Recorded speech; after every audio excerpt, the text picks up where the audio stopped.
美国正处于第5阶段的危机及财政恶化，还有贫富差距扩大，资金即将耗尽，社会有崩解甚至是走向内战的风险。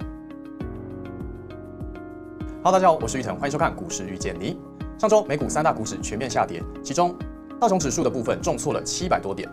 标普跌破了6000点。受到中东冲突的影响，避险情绪推升了原油跟黄金的价格飙涨，创下了新高和单日最大的涨幅。尽管如此呢，通膨的担忧短期压制了部分的避险买盘。经济数据方面，美国5月 CPI 与 PPI 数据普遍低于预期，其中核心的 CPI 年增率维持在 2.8%， 强化了市场对联准会9月降息的预期。劳动市场呢则浮现隐忧，续领失业金人数创2021年底以来新高，显示失业者需要更长的时间才能找到工作，小企业呢招聘的意愿降低。川普再次呼吁 Fed 降息，但分析师警告其关税的政策可能推高物价，使 Fed 陷入两难。在地缘政治上呢，中国加强了稀土的出口限制，恐怕导致欧洲的车厂停产。而美中贸易谈判呢和 AUKUS 的协议重新评估可能削弱美元。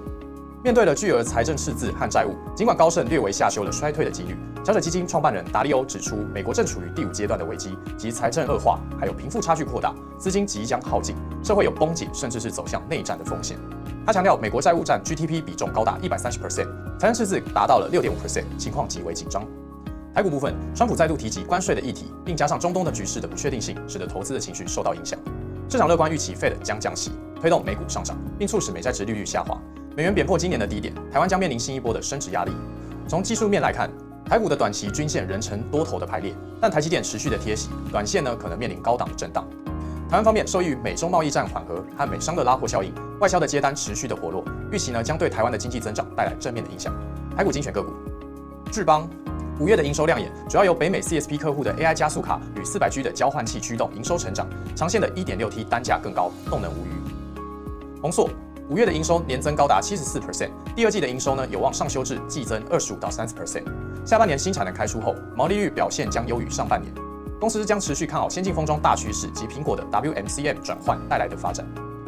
达新材5月的营收虽然受显示器的材料影响，但半导体的材料出货成长与海外的厂拉货推升的获利，高毛利的新品呢持续导入，将是今年的主要成长动能。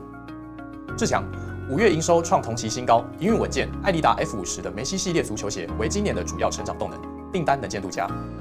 预期5月营收呢创29个月的新高，秋冬款订单有望重回100亿元，后续的营收呢可望持续创新高，